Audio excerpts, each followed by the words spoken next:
It's called Ship in the Clouds, so it always gives me a little picture of sitting on a hillside and looking up at the clouds.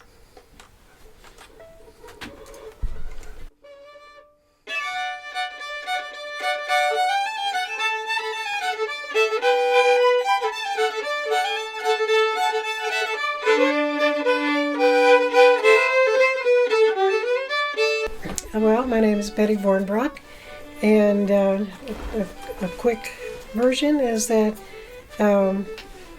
I was born in South Dakota, grew up in Iowa, found my way to West Virginia in my 20s, Texas in my 30s, and back to the mountains in my 40s and beyond. So I love it here. I love the mountains. I love the music. I know I've got ancestral links all back through this area, so there's probably a good reason. Sharon Andrucci, and I live in Galax now, Virginia. I was born in Arkansas, grew up mostly in Texas. We retired. We wanted to live, we still wanted to live in Virginia, but we really liked the mountains. Well, I grew up, my family had music, gospel, country in Texas. That's about the kind of music we had. I played some piano and clarinet. I met my husband in the band in high school. And when we moved to New Mexico, my husband was very interested in learning the banjo. And he started playing bluegrass banjo. He wanted me to play fiddle with him, and I wasn't very interested. So he took me to a festival in Las Vegas, New Mexico. It was called the Wildflower Festival, and that was the first time I heard old time. And I just loved it, and so I told my husband on the way home, if you switch your banjo style, then I will try to learn fiddle. I grew up in a musical household in that my mother was a piano, mandolin, vocal person.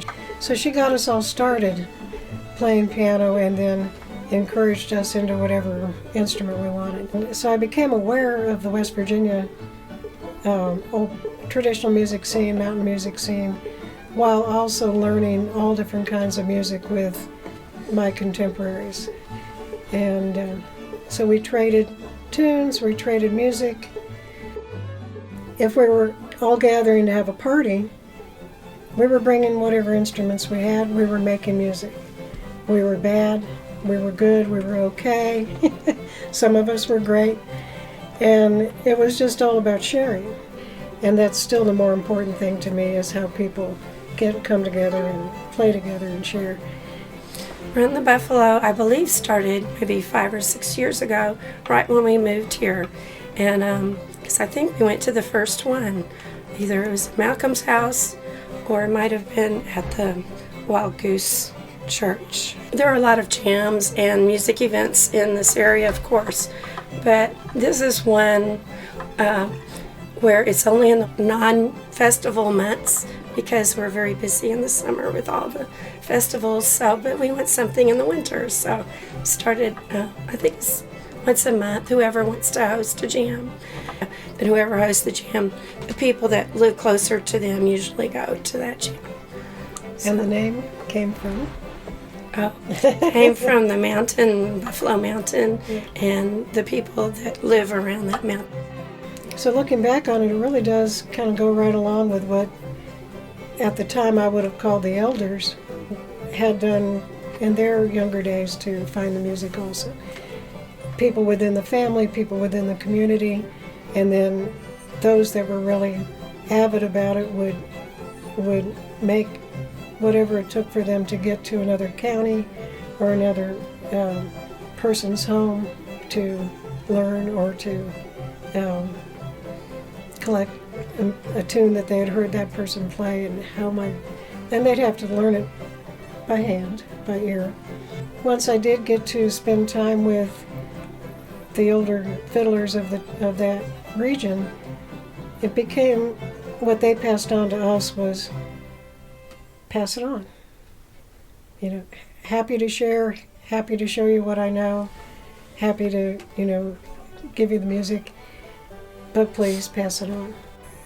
I could play, my friends could play, we played. Wilson Douglas I visited on a flyby when I was in West Virginia for something else, and knew about where he lived, and he was close to where I had lived in Clay County. His wife at that time did not like that I was there, but we spent time together, and I have a photo of it on the wall. And that was one of those moments that made me lodge that in my mind. Oh, I can't just do this.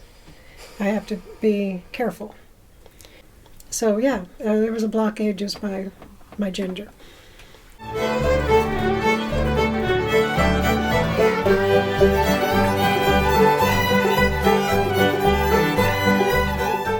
But one wonderful aspect to the apprenticeship for us has been, okay, if we're going to delve into more of the music of this area, who do we know that knows it better than anybody?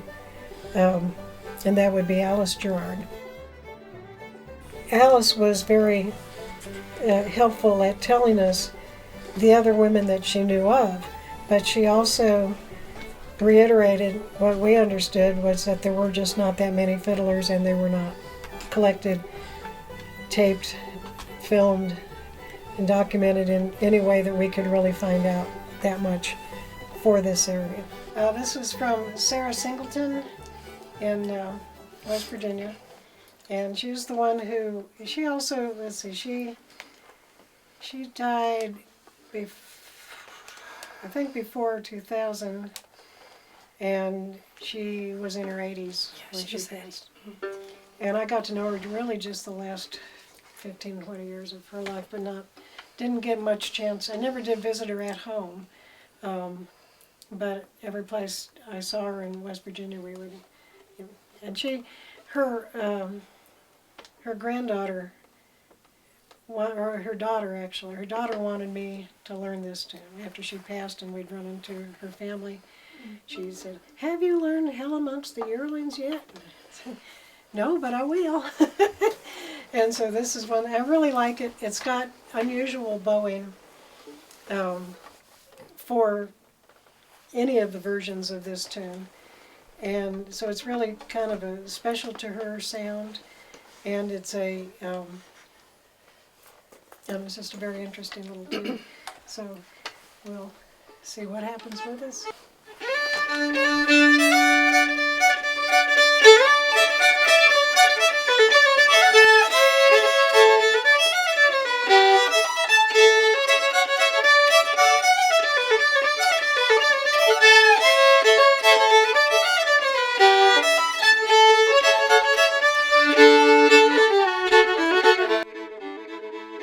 A lot of people think of Galax, Virginia, Mount Airy, North Carolina as being a mecca if you're an outsider wanting to come and play the music, hear the music, meet a lot of famous, in our small world, musicians. There's a wonderful fiddlers convention in Mount Airy in June. There's a wonderful fiddlers convention in Galax in August.